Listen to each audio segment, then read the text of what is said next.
mee mucayyoo biyya halaati galtee eerpoortiitti buutee maal akka ishiin taate viidiyoo tokkoon isin dhaggeeffachiisa.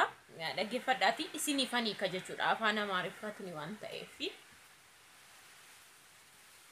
እስከሚነጋ ድረስ ብዬ እዛ አየር መንገድ ውስጥ ነበርኩኝ ማለት ነው። ከዛ ነግቷል። መቼም የሰው ሀገር አውሬ አልፌ መጥቻለሁ። በሀገሬ ላይ ምንም አይነካኝም ብዬ ነበር የወጣሁት።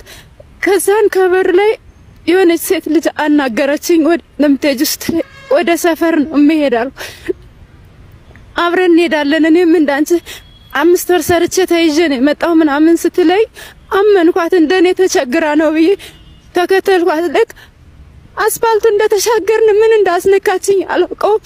ሻንጣዬን በመኪና ውስጥ ነው ያስገባሁት። ከዛን በኋላ ግን ምን እንደተፈጠረ እንዴት እንደሆነም አላውቅም። የት ወስደው እንደጣሉኝም አላውቅም። ከዛ ትናንትና የሆነ ሆቴል ውስጥ ነው አልጋ ቤት ነው ራሴን ያገኘሁት ማለት ነው። ስነቃ ውድ ቤተሰቦቻችን ይሄን ፓስፖርትና ኢቃማ የአየር መንገድ ትኬት በቃ ይሄን ያገኘሁት ማለት ነው እጅ ላይ። በቃ ራሴን ያወቅኩም ትናንትና እኔ ጃኒ ሰዓቱን ባላውቅም በግምት ወደ 5 ሰዓት 6 ሰዓት አካባቢ ይሆናል። እስከዛ ሰዓት ራሴን አላውቅም። ማታ ላይ ወንድሞቻችን እኔ ያላቃቸው መንገደኛ አምጥቶ እዚህ ማን የሚባል ፓርክ እዚህ ይሄ ምን ነው የሚባለው አምባሳደር ውስጥ አመጡኝ።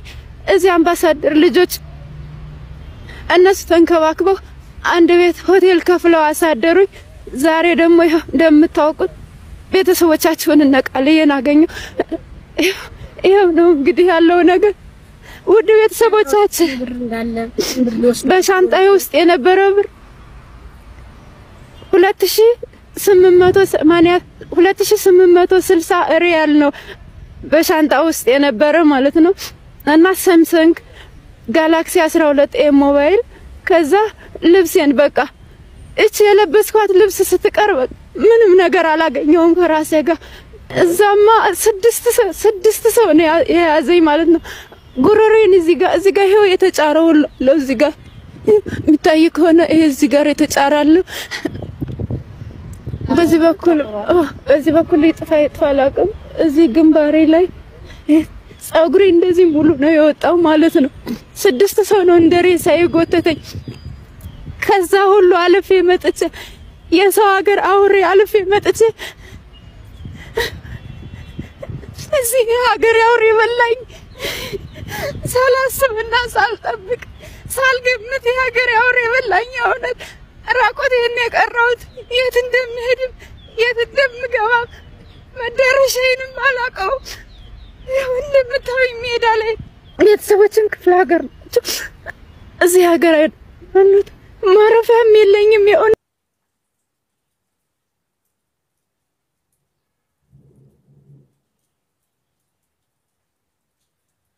እጋ akkuma argaa jirtanii biyya halaa deemte carraa biyya halaa deemte natti fakkaata nama Oromiyaa keessatti nama naannoo Amaaraatti natti fakkaata.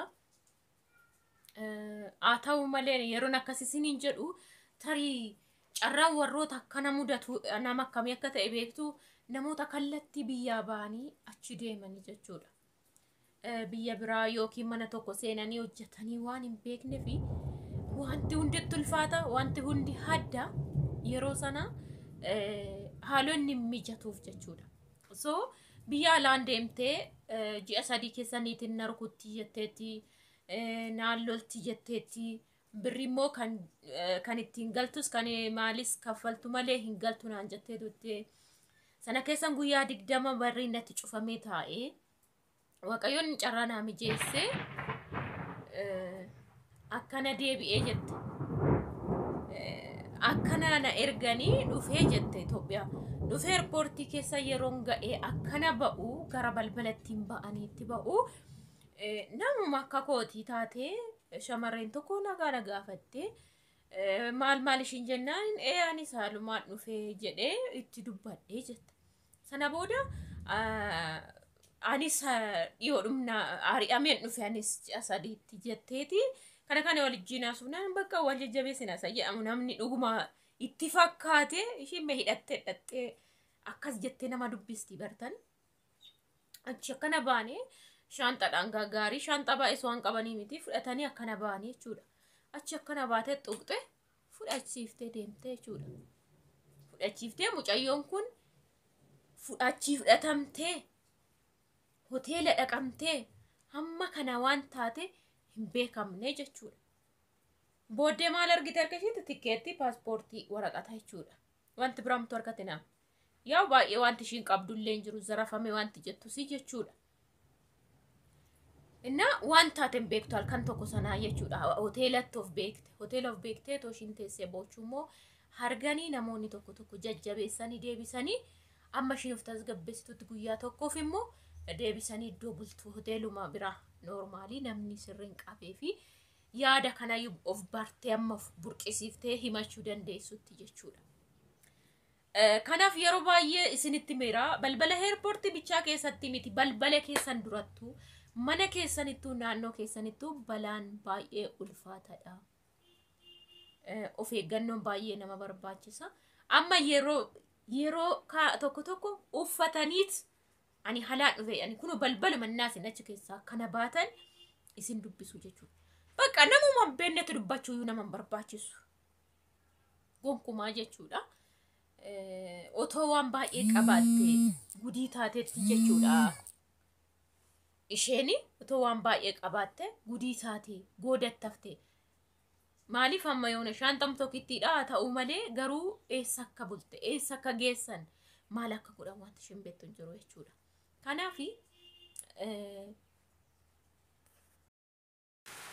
gidduudhaan inni adda kute dhiifama. Kanaaf maal inni seetanii mucayyoon kun amma kan mararsiifattee goodattafteef sababa maaliiti dhuguma akkashii miidhamtee waan dhufte seeti.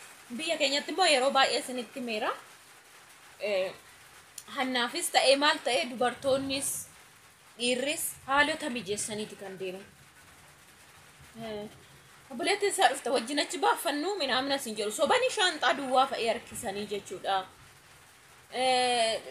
Oomee mi'a kana naa eegi dhaqeetaan ilaalee dhufaas hin jiru. Yeroo ati mi'a sana tuqxe wanti inni qopheeffate ta'eefi jechuudha nama tokko. Sobaniituma shaanxaa goggoga batan iddoo sana harkisaniit yaa'u kan biraatu fudhatanii deemu bakka buusaniiti. Akkam nagumaa meeshaa shaanxaa kun wayin keessatti dagadhees hin jedhu. Hin seenume. Ati isa tuqxeettaa nagaatti garuu shaanxaan isaa kan jiru duwwaadha. Ati dhuguma waan biyya sanaa dhufe seetaa jechuudha. Kanaafi biyya keessatti baay'ee ulfaata. Amma immoo golli hin jiru waan ta'eef adaraa keessan of eeggannoo godhaa. Kana duras torbee sadan tokkos mucayyoon tokko akkasitti boochee ishiin muluma zarafamte ishiin Saa'udii turte waan ta'eef warqii morma ishiillee waan qabdu hundaa jechuudha. Bilbilootaallee qabdu mi'a namaatu fuutee dhufte miini namaatu wajjin badee jechuudha shaanxaa keessa bilbilanii maatiidhaa fuudhee dhufe jette.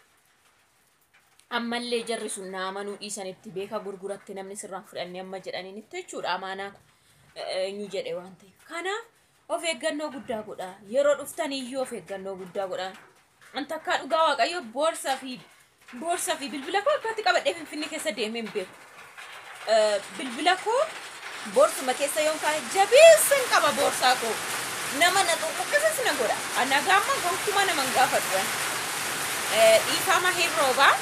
Viidiyoo guutuu hin dandeenye. Viidiyoo ana jalqabu roobutti jedhe sagaleen isinitti dhaga'amu. Kanaaf of eeggannoo guddaa godha. Barumsa isiniif haa ta'u. Viidiyoo kana like share godha.